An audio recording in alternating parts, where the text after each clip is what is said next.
These are basic to advanced English word with Marathi meaning. First is happy. Happy in advance. Elated म्हणजेच आनंदी किंवा प्रफुल्लित. Sad. सॅडला आपण advance इंग्लिशमध्ये मेलॅन्चोली म्हणतो. दुःखी किंवा खिन्न असा त्याचा अर्थ होतो. हेल्प. हेल्पला असिस्ट असं म्हटलं जाते. असिस्ट म्हणजेच मदत करणे. बिग. बिगला इनॉर्मस. इनॉर्मस म्हणजेच प्रचंड किंवा विशाल. स्मॉल. स्मॉलला मिनस्कॉल. मिनस्कॉल म्हणजेच लहान किंवा क्षुल्लक. गुड. गुडला आपण ॲडव्हान्स इंग्लिशमध्ये बेनिफिशियल म्हणतो. बेनिफिशियल म्हणजे चांगले किंवा फायदेशीर. बॅड. बॅड म्हणजेच वाईट किंवा हानिकारक. त्याला ॲडव्हान्स इंग्लिशमध्ये डेट्रिमेंटल. डेट्रिमेंटल असं आपण म्हणत असतो. स्मार्ट. स्मार्ट म्हणजेच हुशार किंवा बुद्धिमान. त्यालाच इंटेलिजन्स असं ॲडव्हान्स इंग्लिशमध्ये म्हटले जाते. स्टार्ट. स्टार्ट म्हणजेच इनिशिएट म्हणजेच सुरू करणे. एंड. एंडला म्हणजे समाप्त करणे किंवा निष्कर्ष काढणे. त्यालाच कॉन्क्ल्यूड असं आपण म्हणत असतो. टॉक. टॉक म्हणजेच कम्युनिकेट. कम्युनिकेट करणे, संवाद साधण्याचा असा अर्थ होतो किंवा बोलणे असा त्याचा अर्थ होतो. त्यानंतरचा शब्द आहे बाय म्हणजेच परचेस करणे म्हणजेच खरेदी करणे असा त्याचा अर्थ होतो.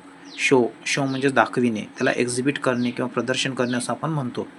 यूज. यूज म्हणजेच युटिलाइज करणे म्हणजेच वापरणे त्याचा अर्थ होतो. मेक. मेक म्हणजेच बनविणे आणि मॅन्युफॅक्चर हा शब्द आपण मेकच्या जागी वापरू शकतो ॲडव्हान्स इंग्लिशमध्येच म्हणजेच उत्पादन करणे असा त्याचा अर्थ होतो. वॉन्ट. वॉन्टचा अर्थ इच्छा असणे किंवा गरज असा होतो. त्यालाच आपण डिझायर असं म्हणू शकतो ॲडव्हान्स इंग्लिशमध्ये. नीड.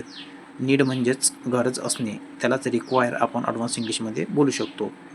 फाइंड. फाइंड म्हणजे शोधणे, त्याला डिस्कवर ॲडव्हान्स इंग्लिशमध्ये शब्द वापरला जातो. लुक. लुक म्हणजेच पाहणे, त्यालाच आपण ॲडव्हान्स इंग्लिशमध्ये ऑब्झर्व हा शब्द वापरू शकतो म्हणजेच निरीक्षण करणे. थिंक. थिंक म्हणजेच विचार करणे, आपण त्याऐवजी कॉन्टेम्प्लेट हा ॲडव्हान्स इंग्लिशमध्ये शब्द वापरू शकतो.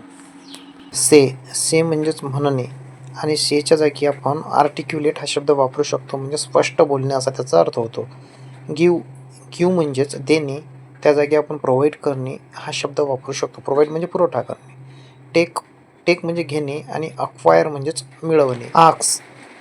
आक्स म्हणजेच विचारणे, त्या जागी आपण इन्क्वायर हा शब्द वापरू शकतो म्हणजे चौकशी करणे असा त्याचा अर्थ होतो. क्लीन. क्लीन म्हणजे स्वच्छ करणे आणि क्लीनच्या जागी आपण सॅनिटाईज हा शब्द वापरू शकतो म्हणजेच निर्जंतुकीकरण करणे असा त्याचा अर्थ होतो. त्यानंतरचा शब्द पहा फास्ट म्हणजेच वेगाने.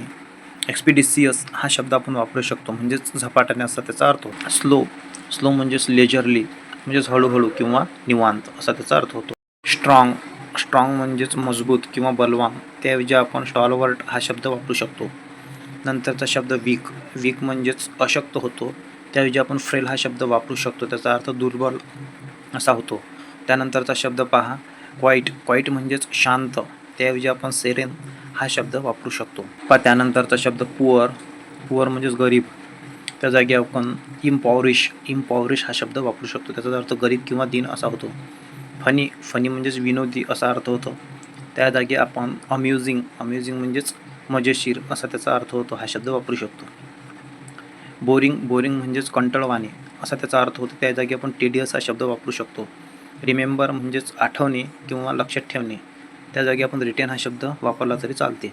त्यानंतर फॉरगेट. फॉरगेट म्हणजेच विसरणे, त्याऐवजी आपण डिसरिगार्ड हा शब्द वापरू शकतो. डिसरिगार्ड याचा फॉरगेटचा अर्थ होते विसरणे किंवा आपण दुर्लक्ष करणे असं म्हणू शकतो डिसरिगार्ड म्हणजे.